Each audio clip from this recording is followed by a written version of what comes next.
자, 어제 최악의 경기를 했습니다. 어제 최악의 경기를 했다라는 거는 단순하게 우리가 SSG에게 그냥 뭐 대패했다 이런 게 문제가 아니라 공격에서는 상대팀에게 15개의 삼진을 헌납을 했고 꼴랑 안타는 2개를 치면서 진짜 무기력한 모습을 보여줬죠.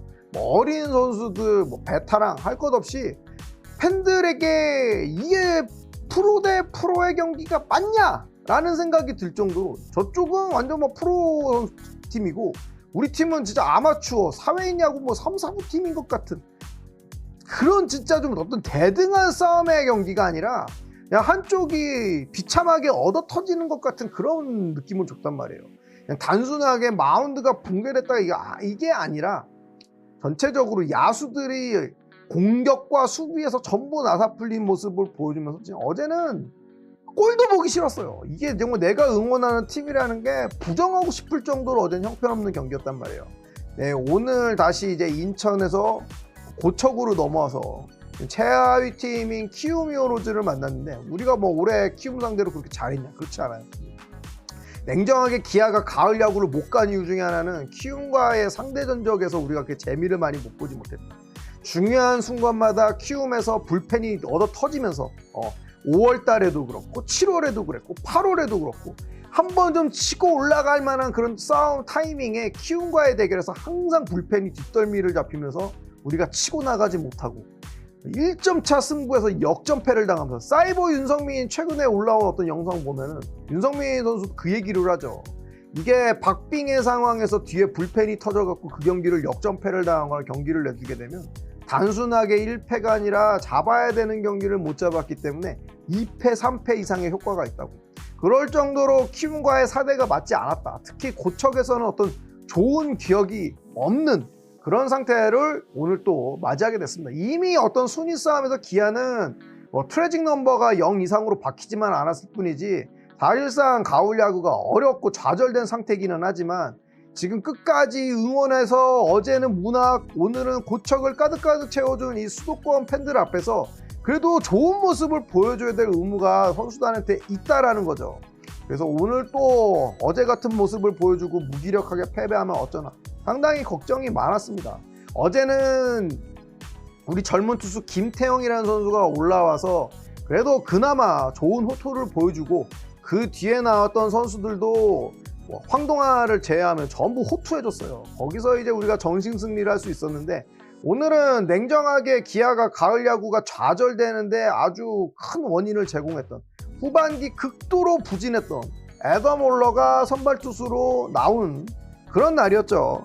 하지만 애덤 올러가 또 직전 등판 때는 상당히 빼어난 호투를 보였기 때문에 과연 이제 오늘은 어떤 모습을 보여줄까.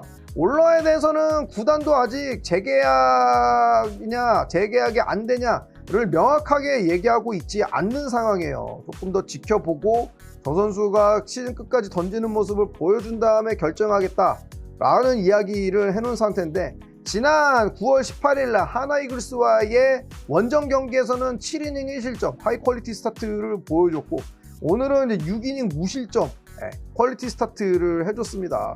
지난 하나전에서도 이제 1실점이 이제 피홈런 하나, 4사구 3개를 내줬고 삼진은 5개를 잡았는데 오늘은 4사구가 2개였고 안타는 단 하나. 박주홍에게 맞았던 그 3루수 키를 살짝 넘어가는 글러브에 맞고 이제 타구가 느려지면서 2루타를 허용하긴 했는데 그게 이제 4사구를 내주고 난 다음에 2사구의 2루타였기 때문에 또 그 다음 타자가 송성문이었고 아니 오늘 유일한 위기 상황이었죠. 2-3루 상황에서 송성문의 적시타가 나왔으면은 오늘 경기가 어떻게 될지도 몰랐어요. 기아가 워낙 지금 물방망이를 돌리고 있기 때문에 어떻게 될지 몰랐는데 송성문을 잡아내면서 무실점 피칭을 해줬고 이렇다 할 만한 오늘 위기 상황 자체가 아예 없었습니다. 삼진을 지금 13개를 잡아내는 빼어난 피칭을 오늘 보였는데 상당히 인상적인 거는 올러가 오늘 평소에 본인이 잘 던지는 슬러브에다가 그 다음에 슬러브가 133에서 137km까지 보통 나오고 오늘 그거보다 조금 더 빠르게 꺾이는 140 초반대, 130 후반대가 나오는 이제 스위퍼를 같이 던졌죠. 이러면서 120대 초반의 커브볼, 130 중후반의 슬러브, 130 후반의 스위퍼, 이 세 개의 브레이킹 볼을 가지고 키움 타자들을 농락했고요. 빠른 공도 원체 힘이 있는 데다가 아까 입중계 때도 말씀드렸지만 좌우폭을 상당히 잘 썼고 상하를 상당히 잘 쓰면서 오늘은 그냥 9위로 찍어 누르는 것처럼 보이지만 사실은 그 안에 굉장히 스마트한 로케이션으로 인한 타이밍 싸움과 수싸움이 있었다.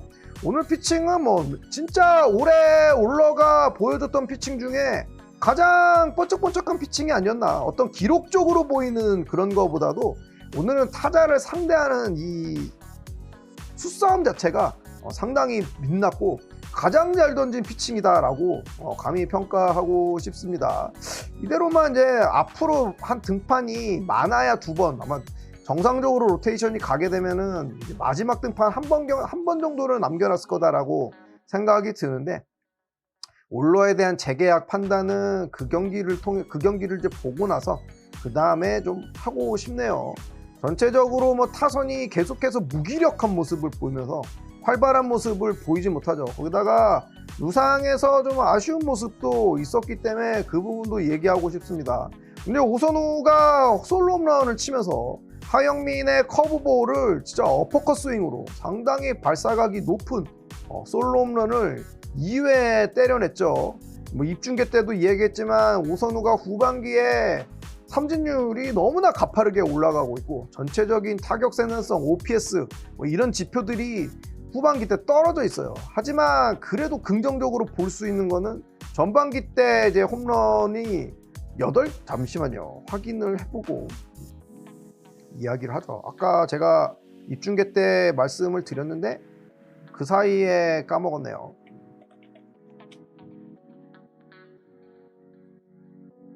전반기 때 지금 홈런을 8개 쳤는데 후반기 때 지금 오늘 경기까지 10개의 홈런을 치고 있습니다. 뭐 분명히 삼진을 당하는 게 나쁘고 그게 이제 팀의 전체적인 타격 흐름에도 악영향을 끼치는 건 맞지만 이 선수는 올 시즌이 첫 번째 풀타임이에요. 전반기 때 3할 7리의 타율, 후반기 때 2할 8리의 타율로 상당히 뭐 한 1할 정도가 지금 후반기 때 떨어져 있는 상황이지만 그래도 굴하지 않고 자기 스윙을 저렇게 끝까지 다 해주면서 장타를 생산해내는 모습은 상당히 고무적이고, 아까 중계 때 어떤 분이 말씀하신 것처럼 올해 기용됐던 것처럼 상위 타선이나 클린업에 들어가게 되면은 상당히 아쉽지만 6번 이후에 하위 타선에서 저렇게 나와갖고 또 삼진을 두려워하지 않고 풀스윙을 돌리면서 두 자릿수 이상의 홈런을 때려준다라고 하면은 오선우의 기용은 크게 나쁘다라고 보기 어려워요. 하위 타순에서 저렇게 간헐적으로 터지는 장타는 분명 상대팀에게도 부담을 줄 수 있거든요. 여러 번 말씀드렸지만 오선우 나이가 많은 선수입니다. 이미 어떤 완성된 야구 툴을 가지고 좀 경기에 나가는 선수인데 이 선수의 삼진율이 뭐 경험을 더하고 훈련을 더한다라고 해서 남은 커리어 동안에 드라마틱하게 줄어들지는 않아요. 항상 20%대 이하의 높은 삼진율이라는 리스크를 안고 커리어를 마감할 확률이 높지만, 하지만 반대로 지금 해주는 올 시즌에 보여준 것처럼 저렇게 상대 투수를 위협할 수 있는 장타력을 겸비한다.